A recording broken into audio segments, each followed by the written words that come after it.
Hello guys, welcome you all in our brand new video. आज हम quantum mechanics के अंदर कुछ इंपॉर्टेंट पीवाईक्यूज पढ़ने वाले हैं जो क्वांटम मैकेनिक्स के लिए बहुत इंपॉर्टेंट है। और क्वांटम मैकेनिक्स से एक अच्छा वेटेज रखता है अगर हम C S I NET syllabus की बात करें या फिर गेट की बात करें। ठीक है। तो पहला क्वेश्चन है कि हमारे पास दो इलेक्ट्रॉन है जो कि सिंगलेट स्टेट के हैं। The spin is represented through Pauli matrices sigma 1 into sigma 2 for particle 1 and 2। हमारे पास क्या है, दो इलेक्ट्रॉन्स हैं। ठीक है, पार्टिकल 1 है, एक पार्टिकल 2 हो जाएगा। हमें वैल्यू निकालनी है सिग्मा 1 इंटू सिग्मा 2 वेक्टर की। ठीक है, ये क्वेश्चन है। और मतलब ये एक इम्पोर्टेंट क्वेश्चन है, ऐसा नहीं है कि ये पेपर में नहीं आता। तो सॉल्व करूंगा मैं आपके लिए। तो आपको पता है कि जब हमारे पास दो इलेक्ट्रॉन्स होते हैं तो उस केस में दो कंडीशंस आती हैं। एक केस आता है सिंगलेट का, एंड जो अनदर केस आता है वो आता है ट्रिपलेट का। ठीक है। तो सिंगलेट में क्या रहता है, इसको आप आप न्यूक्लियर फिजिक्स में पढ़ते हैं। जब सिंगलेट स्टेट होती है तो उसकी जो वैल्यू निकल के आती है वो आती है -3/4 एच का टू स्क्वायर। एंड ट्रिपलेट क्या आती है 1/4 एच क्रॉस स्क्वायर। ठीक है, तो ये दो वैल्यूज हमारी निकल के आती हैं। क्वेश्चन में हमें पूछा है सिग्मा 1 इंटू सिग्मा 2 वैक्टर। ठीक है। अब ये तो आती है, आपको पता होगा जो हमारे पास एस वेक्टर होता है वो कितना होता है, H cut upon 2 into sigma vector. ठीक है, तो ये जो वैल्यूज दे रखी है ये करस्पॉन्डिंग टू एस वेक्टर है। हमें निकालनी है सिग्मा वेक्टर की। तो यहाँ से एच कट स्क्वायर अपॉन 4 दोनों में से हम हटाएंगे, क्योंकि एस वेक्टर होगा वो कितना हो जाएगा, सिंगलेट के लिए अगर हम निकालेंगे तो एच कट अपॉन 2 का स्क्वायर हो जाएगा। ठीक है, तो यहाँ से कितना निकल के आएगा, -3 निकल के आएगा। सॉरी, जो सिग्मा होगा वो -3 निकल के आएगा for the singlet. And अगर हम उसकी बात करेंगे ट्रिपलेट की, ट्रिपलेट के लिए जो हमारे पास सिग्मा निकल के आएगा वो निकल के आ जाएगा +1 फॉर द ट्रिपलेट। ठीक है। तो इजी क्वेश्चन था, इस पर कुछ था नहीं, कैलकुलेशन ज़्यादा नहीं है। लेकिन जो सेकंड क्वेश्चन है, ऐसे क्वेश्चन भी ऐसे ऐसे नेट में आते हैं और काफ़ी बार आए भी हैं। सेकंड क्वेश्चन है कि नॉर्मलाइज रेडियल वेव फंक्शन दे रखा है हमको। अभी रेडियल वेव फंक्शन है और हाइड्रोजन एटम दे रखा है। तो हाइड्रोजन एटम की सेकंड एक्साइटेड स्टेट हमको दे रखी है, ये क्या है, रेडियल वेव फंक्शन है। ठीक है। और क्वेश्चन में दे रखा है कि हमको क्या निकालना है, डिस्टेंस निकालना है जहाँ पे जो इलेक्ट्रॉन है उसकी जो फाउंड करने की प्रोबेबिलिटी है, या फिर उसको हम जहाँ पे फाउंड कर सकते हैं वो डिस्टेंस हमको फाइंड करना है। ठीक है। तो जो radial part of wave function हमको दे रखा है, तो कभी भी अगर आपके पास ऐसा क्वेश्चन आए कि रेडियल वेव फंक्शन दे रखा है और आपको उसको डिस्टेंस निकालना है जहाँ पे वो पार्टिकल फाउंड हो सकता है। ठीक है, क्वेश्चन इस टाइप से आया है। क्वेश्चन ऐसे भी आ सकता है कि आपको मोस्ट प्रोबेबल डिस्टेंस निकालना है। ठीक है, तो दोनों केस पे अप्रोच आपकी सेम रहेगी। जैसे कि अगर आपको कभी भी आ जाए तो सबसे पहले तो आप प्रोबेबिलिटी डेंसिटी निकालो। ठीक है, इसकी। और जो मोस्ट प्रोबेबल डिस्टेंस, ठीक है, ये जो फॉर्मूला होता है इजी फॉर्मूला है। ठीक है, most probable distance that is कितना होता है, d/dr of p of r equals to 0। तो कभी भी आपके पास ऐसा क्वेश्चन आए, आपको ये फॉर्मूला लगाना है और इस फॉर्मूले को लगा के आप same step by step method से सॉल्व करो और क्वेश्चन सॉल्व हो जाएगा। ठीक है, मैंने किया भी है, मैं आपको करके दिखा देता हूँ। तो रेडियल वेव फंक्शन है वो हमारे पास इतना था, 1/24 a power -3/2 r upon A to the power -r/2 है। ठीक है। तो मैंने आपको बताया ये जो फॉर्मूला है, ऊपर हो जाओ भाई। हाँ, मैंने आपको बताया मोस्ट प्रोबेबल पोजीशन अगर आपको निकालनी हो। ठीक है।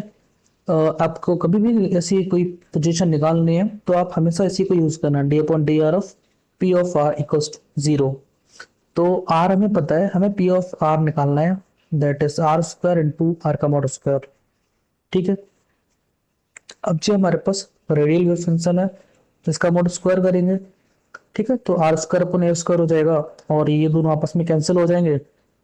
तो 1/24 आ जाएगा, ए की पावर -3 आ जाएगी और अपन में ए स्क्वायर हमारा। ठीक है, आर का स्क्वायर हो जाएगा और ई की पावर -2r/2 ए होगा। इसको अगर हम करेंगे तो की power minus two R upon two होगा, टू से टू कैंसिल हो जाएगा, कि power minus R upon A बचेगा हमारे पास।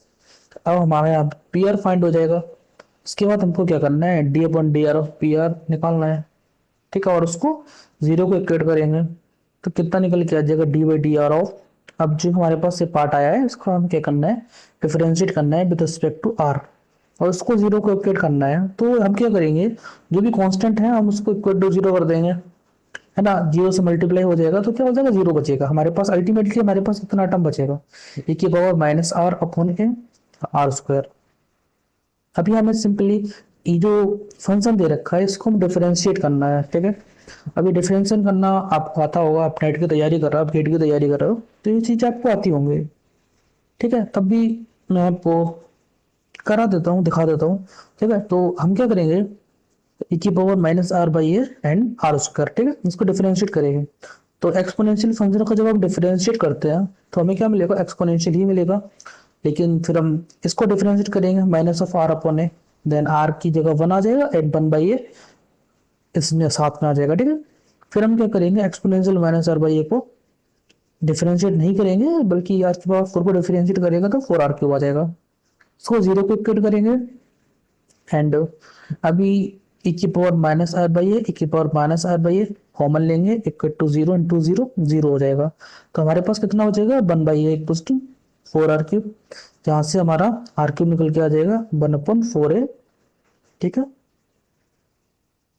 ना। आर क्यूब कितना आ गया, वन अपॉन फोर ए। हमें निकालना है वैल्यू ऑफ वाई, ठीक है। तो यहाँ से वाई की वैल्यू कितनी आ जाएगी, फोर आ जाएगी, ठीक है। एंड जो थर्ड क्वेश्चन है हमारा, एक मिनट में थर्ड क्वेश्चन निकाल दूं, हाँ ये रहा, ठीक है। तो थर्ड क्वेश्चन है, ये हमारा है स्कैटरिंग थ्योरी से, ठीक है। ये कहाँ से है, scattering, T H E O R Y से, स्कैटरिंग थ्योरी से। क्वेश्चन सॉल्व करने से पहले आपको क्वेश्चन है क्या, क्वेश्चन पूछ क्या रहा है एंड क्वेश्चन को आप कैसे सॉल्व करोगे, ये एक माइंड में, आपके माइंड में क्रिएट करना चाहिए, है ना। हम कौन सा फॉर्मूला यूज करेंगे, ऐसा नहीं है क्वेश्चन देख लिया पेन चलाने लगे, ठीक है। तो क्वेश्चन देख के क्वेश्चन का आइडिया लो और थोड़ा सा सोचो, माइंड में बनाओ भाई कैसे कैसे स्टेप क्रिएट करो, कैसे कैसे तुम उसको सॉल्व करोगे, देन उसको स्टार्ट करो क्वेश्चन सॉल्व करना, ठीक है। तो क्वेश्चन में पोटेंशियल दे रखा है माइनस यू नॉट ई की power minus A R upon R, ठीक है। और पढ़ लो आप एक बार क्वेश्चन को, मैं थोड़ा सा आपको, हाँ ठीक है। इसमें दे रखा है कि Born approximation elastic scattering amplitude calculated with U R, that is our potential, and एक इंटीग्रल दे रखा है हमको sine Q R at to the power minus of A R T R Q upon A square plus Q square, ठीक है। हमें क्या करना है, फर्स्ट वन अप्रोक्सीमेशन का लगाना है, ठीक है, और स्कैटरिंग एम्पलीट्यूड को क्या करना है, कैलकुलेट करना है, ठीक है।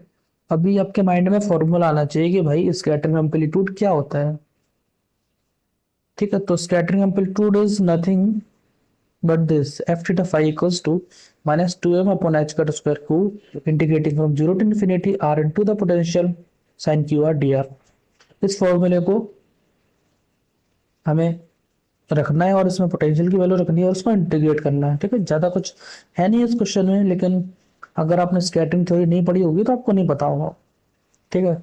डिपेंडेंसी पूछ रहे हैं उसमें, क्योंकि कैसी डिपेंडेंसी हो जाएगी, सर मैंने क्वेश्चन सॉल्व किया है, क्योंकि सॉल्व करने में टाइम जाता है, फिर अपने पास टाइम इतना है भी नहीं, ठीक है।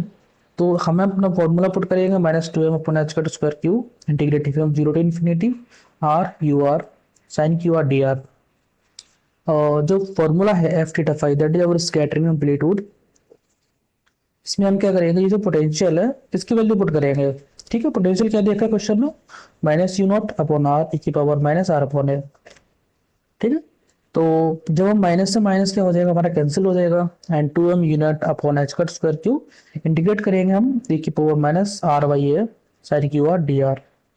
अभी क्वेश्चन में दे रखा है कि जो इंटीग्रेट कर जीरो से इन्फिनिटी e की power minus R by A two sine Q R that will be equals to, ठीक है। आपको दिखा देता हूँ कितना दे रखा है क्वेश्चन में, ए क्यू अपॉन में A square plus Q square, Q क्या है साइन का कोफिशिएंट और एक क्या है एक्सपोनेंशियल कोएफिशिएंट, ठीक है। तो हमें साइन कोएफिशिएंट और एक्सपोनेंशियल कोएफिशिएंट पता होगा, तो sign coefficient Q upon A square plus Q square, ठीक है। ये इंटीग्रल का वैल्यू आ गया, और इधर हमारे पास कितना है 2m unit upon H cut square Q.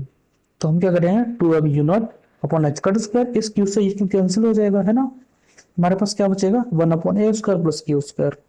Question में ये कंडीशन दे रखी है, जो हमारा ए है वो टेंडिंग टू जीरो हो जाएगा, इसको जीरो कर दो, कितना आ जाएगा 2m unit upon H cut square Q square, ठीक है। 2m unit upon H cut square Q square.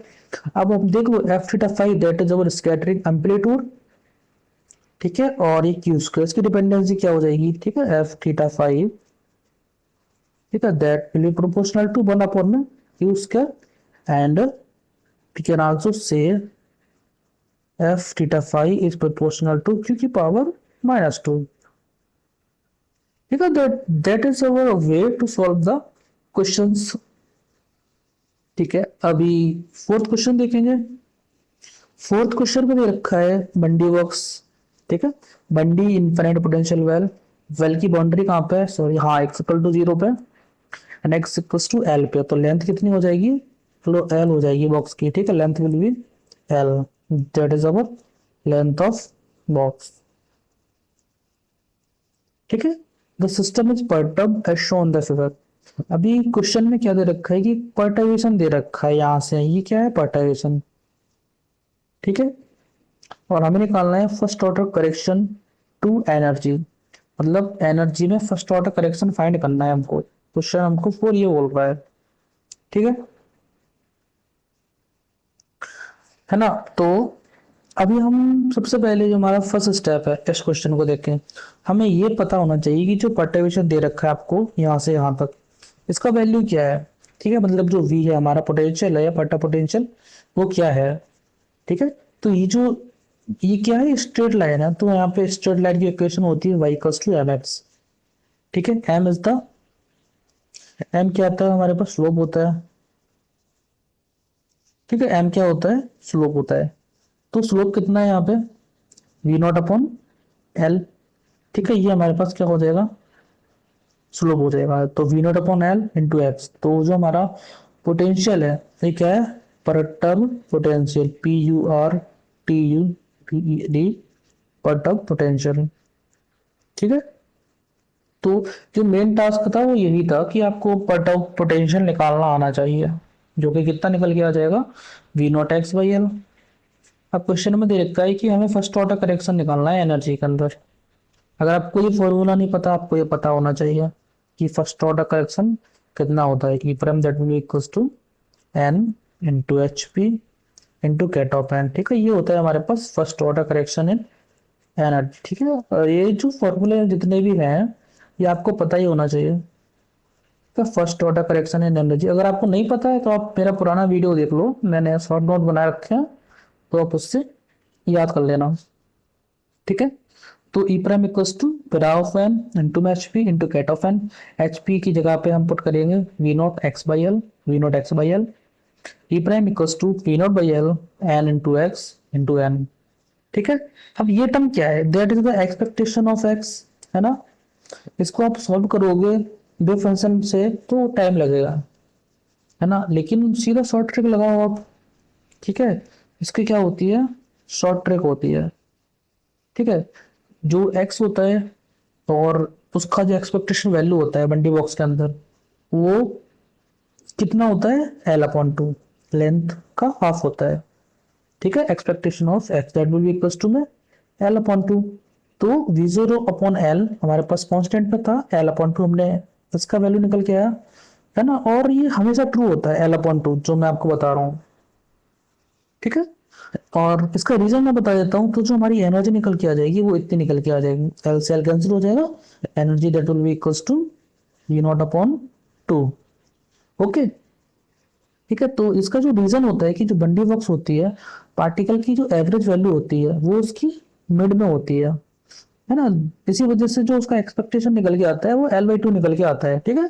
क्योंकि पार्टिकल की जो एवरेज वैल्यू है वो कहाँ पे होती है मिड में होती है, एंड जो एक्सपेक्टेशन होता है वो बेसिकली क्या होता है उसकी एवरेज वैल्यू होती है पार्टिकल की, ठीक है।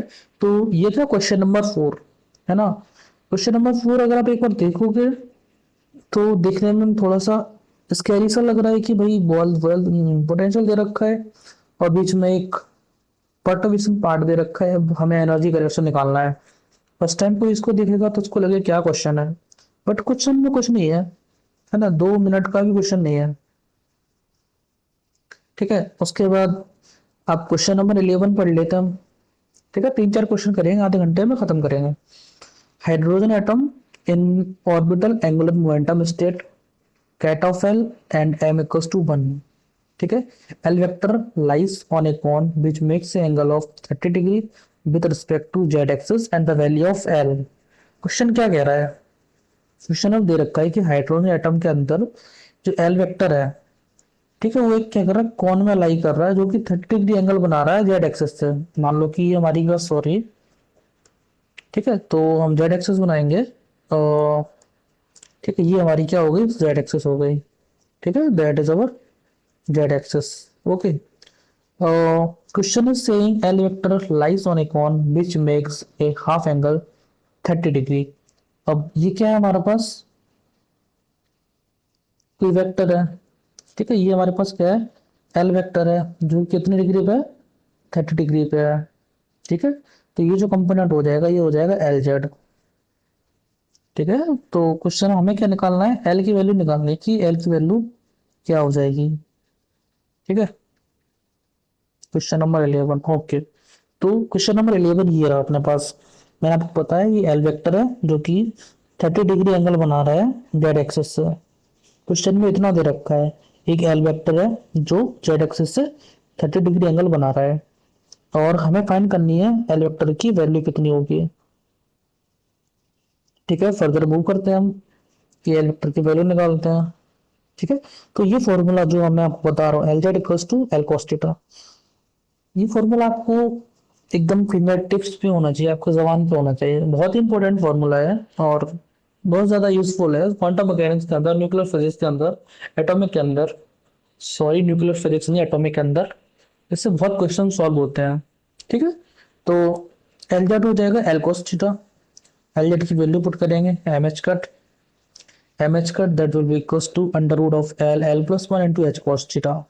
अब हमें निकालना है एल का वैल्यू, तो हम क्या करेंगे, एम का स्क्वायर कर देंगे। ठीक है, थीटा की वैल्यू रखेंगे और एम का स्क्वायर करेंगे। तो ये सिंपल कैलकुलेशन है, कुछ भी इसमें हार्ड स्टेप नहीं है, आप खुद से कर लेना, मैं आपको आगे बताता हूँ। ठीक है, एम स्क्वायर निकालेंगे 3/2 एल इंटू में एल प्लस 1। ठीक है, यहाँ तक तो मैंने आपको बता दी। अब इसके आगे थोड़ा सा ट्रिक है जो आपको मैं बताऊंगा। तो M square equals to 3/2 L square plus L, two का मल्टीप्लाई करेंगे। ठीक है, बाकी सब सेम है। अभी हम क्या करेंगे, इसमें से इसको माइनस करेंगे, that is minus L square equals to 3l and 3l plus L square equals to 0। L को कॉमन ले लेंगे तो एल की दो वैल्यूज आ जाएंगे, 0 एंड 3। ठीक है, अभी ऑप्शन में क्या दे रखा था, 3 दे रखा है, तो हमारा 3 आंसर हो जाएगा यहाँ से। इस तरह से हम क्या कर सकते हैं, एल की वैल्यू निकाल सकते हैं। ठीक है, कुछ नहीं है क्वेश्चन में, एल वेक्टर था जेड एक्सिस से 30 डिग्री एंगल बना रहा था और एल का वैल्यू निकालना था। ठीक है, क्वेश्चन में कुछ नहीं है, थोड़ा सा कैलकुलेशन है, सिंपल सिंपल सा कैलकुलेशन है जो आप इजीली कर लोगे। ठीक है, हमने 4 क्वेश्चन कर लिए। बाकी के जो क्वेश्चन है, मतलब हम डेली 5-5 ऐसे क्वेश्चन अपलोड करेंगे तो असाइनमेंट कंप्लीट हो जाएगा हमारा भी, और आपको भी मैं एक आइडिया देता रहूँगा। ठीक है, तो अगर आपको मेरा वीडियो अच्छा लगे और आपको लग रहा है कि इससे आपको थोड़ी सी हेल्प होगी तो चैनल को सब्सक्राइब कीजिए, लाइक कीजिए, शेयर कीजिए। Thank you.